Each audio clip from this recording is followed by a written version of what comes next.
अब न्यूजीलैंड के खिलाफ इस मैच में आप देखिए पहले दिन 4 विकेट 2 सेशन में गिरे और चारों के चारों एजाज पटेल ने लिया और गेंद टर्न कर रही है गेंद टर्न कर रही है। इसका मतलब कल भी स्पिनर को मदद मिलेगी। स्पिनर्स का रोल इसमें बढ़ता जाएगा और बल्लेबाजी करने के लिए जैसे जैसे आगे बढ़ेंगे, जैसा कि इसका भी जो औसत स्कोर है आखिरी पारी में 129 130 का है, तो ये जैसे जैसे आगे बढ़ेगा बल्लेबाजी के लिए मुश्किल होगा। तो जो बल्लेबाज जिसको स्टार्ट मिला है, हालांकि फिर से रीस्टार्ट करना होगा मयंक अग्रवाल को, क्योंकि एक बार जब आप रात का आराम कर लेते हैं, ब्रेक ले लेते हैं, तो थोड़ा सा मोमेंटम तो टूटता ही है। एक बार फिर आके उन्हें अपनी आंखें सेट करनी पड़ेगी। उम्मीद है यार आंखें सेट करें, आके सुबह आउट होकर ना चले जाएं, जो हमेशा हमने देखने को मिला। पिछले मैच में हमने जडेजा को देखा, श्रेयस अय्यर को देखा, 85 पे थे, आए शतक के 105 पे आउट होकर चले गए।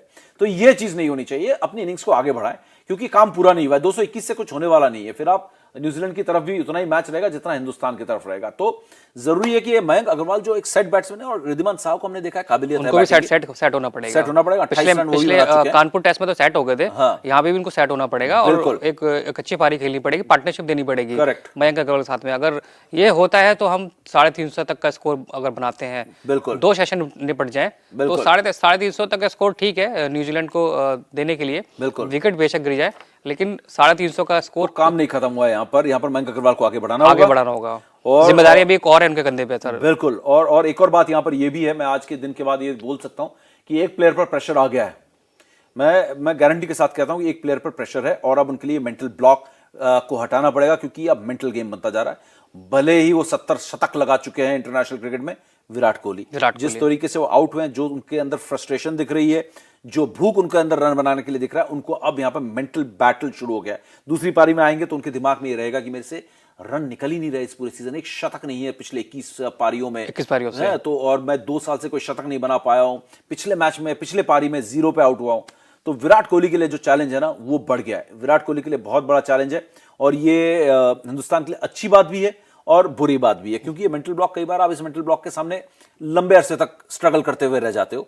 तो ये स्ट्रगल से वो जितनी जल्दी निकले, उम्मीद है कि दूसरी पारी में 50 60 100 रन बना जाए विराट कोहली, तो कम से कम इस परिस्थिति में जिसमें वो है ना, उससे बाहर निकले। बिल्कुल निकलना, जिस तरह से शेर से बाहर निकले हैं, जिस तरह से मयंक अग्रवाल बाहर निकले, तो विराट के लिए भी जरूरी है कि वो भी इस मेंटल जो कंडीशन है उसमें जिसमें वो परेशान चल रहे हैं, आराम करके वापस आए हैं।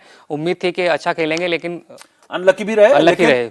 लेकिन ये तो क्रिकेट में होगा ही, कभी लक आपके साथ होगा, कभी लक आपके साथ नहीं होगा। लेकिन अंपायर ने आपको आउट दिया है तो आउट दिया, आप एलबी हुए, आपको नहीं होना चाहिए था, आपको ऐसे मौके नहीं देने, तभी आप विराट कोहली हो, तभी आप 70 शतक लगा पाए हो इंटरनेशनल क्रिकेट में। तो हर शतक में आपको कहीं ना कहीं मौके आपको किस्मत ने भी दिए। कई बार आपके कैच ड्रॉप हुए हैं, कई बार क्लोज कॉल्स आपके हक में गए, तो कई बार आपके हक में नहीं भी जाएंगे। तो ये पार्ट ऑफ द गेम है, और थोड़ी सी देर फ्रस्ट्रेशन होती है, उसके बाद मुझे उम्मीद है कि विराट कोहली के स्तर का खिलाड़ी इस फ्रस्ट्रेशन से निकल गया होगा और तैयार होकर आएगा, क्योंकि ये दिमाग पर अब ना एक बोझ बनेगा कि मेरे रन नहीं निकल रहे, क्योंकि विराट बहुत एग्रेसिव और रनों की भूख उनमें बहुत जबरदस्त है। बिल्कुल सर, मैं आपकी बात से एकदम एग्री हूँ, और इसीलिए उन्होंने टी20 की कप्तानी छोड़ी थी कि वो चाह रहे थे कि बल्लेबाजी फोकस रखे।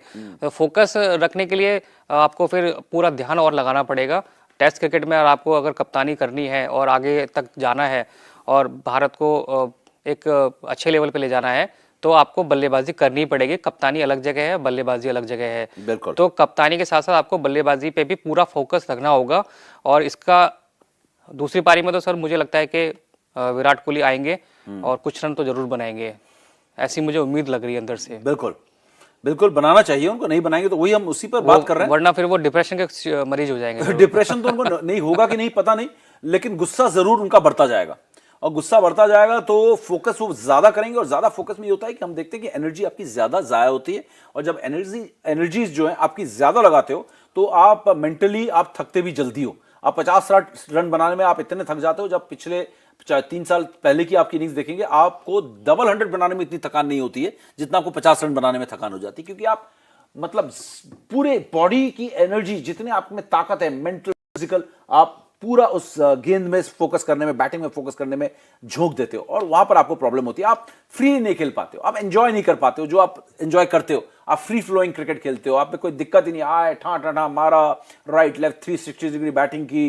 गेंदबाजों पर प्रेशर, गेंदबाज गलती करते जा रहे हैं, उन गलतियों का आप फायदा उठाते जा रहे हैं, क्योंकि आप इनफॉर्म बैट्समैन है। जब फॉर्म बजाता है तो गेंदबाज हर समय सही करता जाता है, छोटी छोटी चीजों में गेंदबाजों को फायदा मिलता है, किस्मत गेंदबाजों की तरफ चली जाती है। तो इससे निकलने के लिए वो एनर्जीज भी लगानी होंगी, एनर्जीज लगानी पड़ेगी, और फ्रस्ट्रेशन से निकलना पड़ेगा। निश्चित तौर पर यहाँ पर विराट के लिए विराट टेस्ट जो है वो चल रहा है, और इस टेस्ट में वो कैसे पास होते हैं वो हम देखने का इंतजार कर रहे हैं, क्योंकि विराट जैसे खिलाड़ी जब टेस्ट पास करेंगे तो वो देखना किसी दिन दोहरे शतक से करेंगे, जैसे सचिन तेंदुलकर करते थे, है ना, आउट ऑफ फॉर्म लगातार, उसके बाद दोहरे शतक से कमबैक होता था उनका। इंडिया टीवी हर वक्त हर जगह डाउनलोड करने के लिए सर्च करें India TV news Google play store या ऐप स्टोर पर।